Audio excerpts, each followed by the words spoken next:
Hey everybody, I'm a Hazelmere Motorcycles again, and I have a GSX-S1000F with ABS to have a couple of hours of fun on.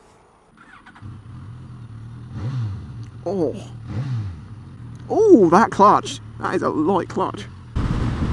Okay, so very first impressions sat on it.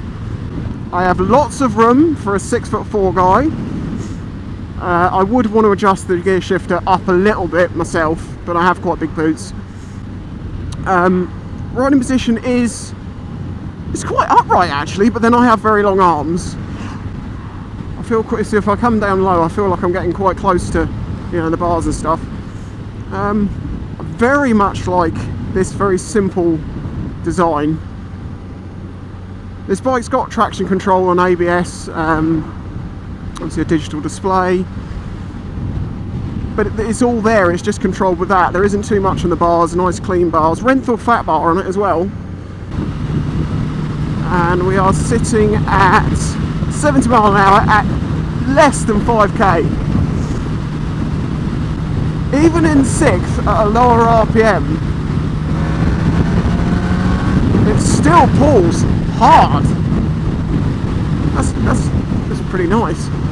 I'm going to go on some country roads because these roads are not ideal for, you know, testing a sports bike. It's going in a straight line, it's doing it comfortably, it's 1,000, of course it's going to do it comfortably. Okay, finally got some twistier roads. I'll wait until I hit the national speed limits though. This bike develops 145 brake horsepower at the crank, but there's unofficial reports of it being tested on a dyno, because that was mid-production after, like, you know, once it was properly produced, of 159 bhp at the rear wheel. So, as I say, it's got quite a bit of power. It feels very light. It doesn't feel like a heavy bike at all. Nice and smooth. The suspension is firm, quite sporty. Changed the direction nicely. Nice light controls.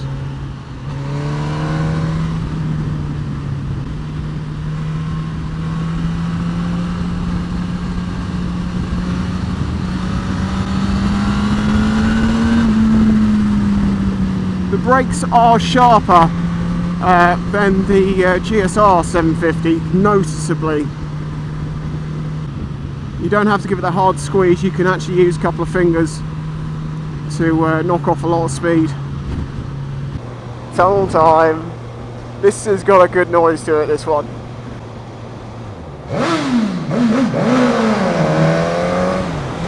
Growly.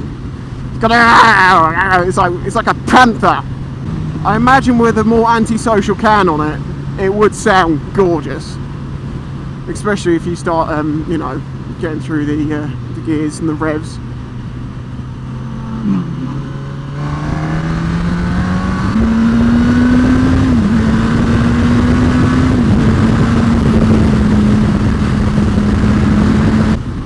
Okay, short shifting the hell out of it and only quarter throttling it.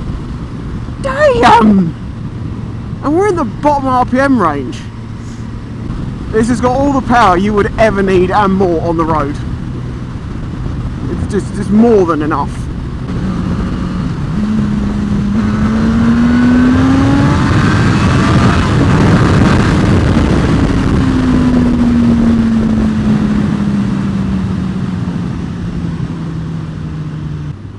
Yeah, there is a lot more power further up, and I haven't even got that far up, and I'm not going to play with it too much. But yeah, let's just say the traction control was going nuts. Oh, we haven't given it a wiggle. It's the wiggle test. It's different. It's more of a line holding feel to the steering. It likes to keep the wheel in a straight line, which is nice. Obviously, because on this you're going to be going faster through corners and stuff. You're going to want something that's going to hold the bars in, you know, a relatively straight position, not going to be too wobbly. Wobbly? It's not the right word. So first things first, controls. Clutch lever, again on the Suzukis, these are the standard levers, seem perfectly adequate but a bit cheap. But then, as I say, everyone knows that if you're going to buy this bike, you're going to put better levers on it. These are adequate, perfectly adequate. You know, there's an adjuster on that one. But yeah, I think that's something you will replace yourself.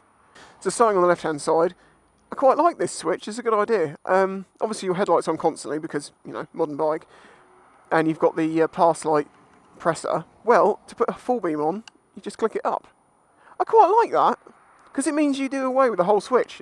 That was going to be there anyway, so why not give it more things to do? Good idea. Indicators, obviously, horn.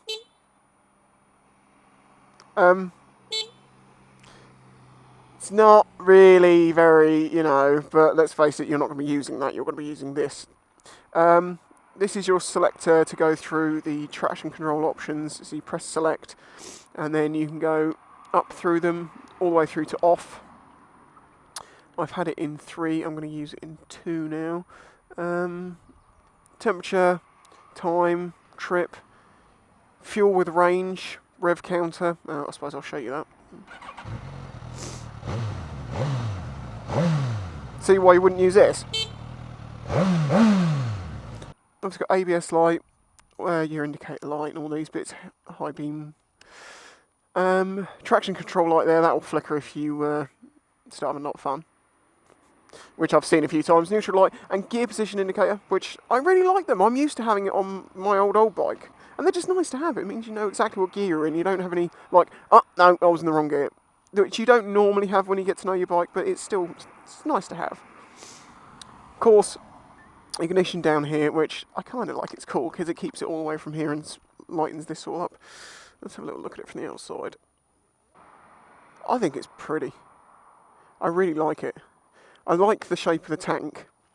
This is ultimate. Look at that, how Batman is that. That might have been quite cool if that was in black, but then it might be too Batmanish. But look, that's so Batman. I love that colour. That is literally like my favourite blue. Maybe slightly darker into the sort of the Suzuki blue of the tank of my DRZ. That I really like, but I think it is a lovely looking bike. I like the tail. This, obviously, you know, they have to do it, but that's coming off. You're going to put a tail tidy on it, and if you ignore that, damn, I like it.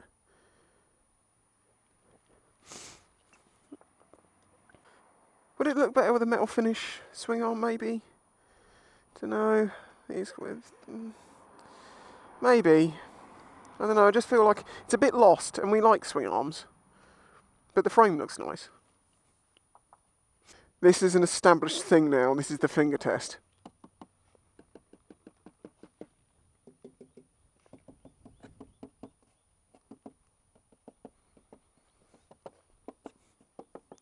Yeah, these aren't bad.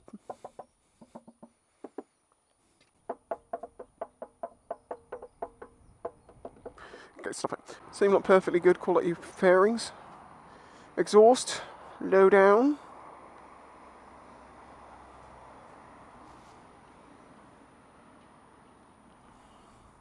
Horrible, horrible placement of stickers.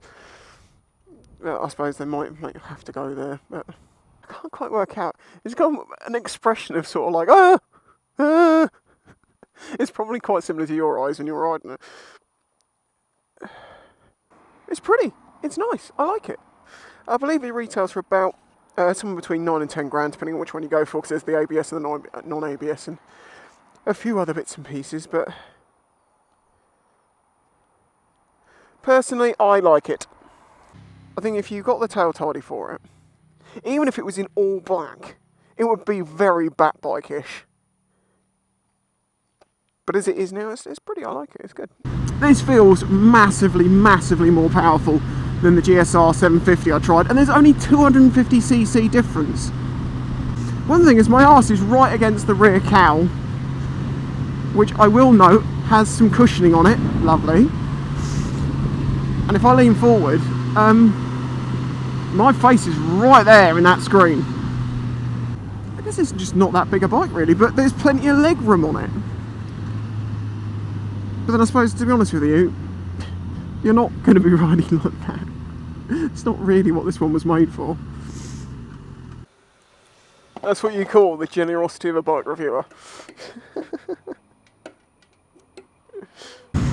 Right then, in conclusion, it feels like a very capable, powerful, comfortable, nice to ride. Build quality seems good.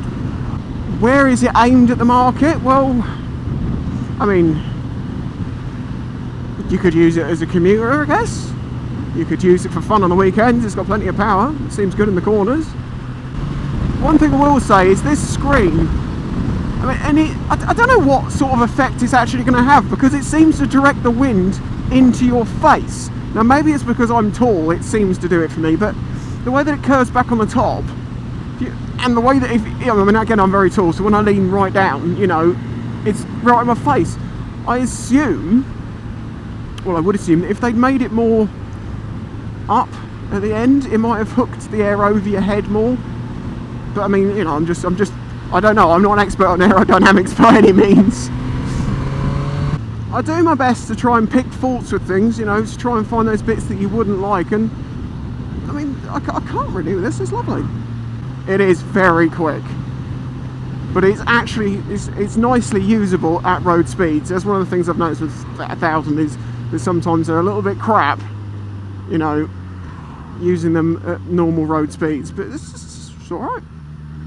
Perfectly usable, perfectly doable.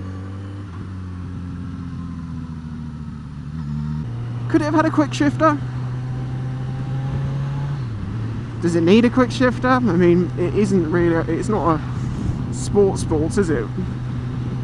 Might be nice to have though. I've come to do a turning circle test.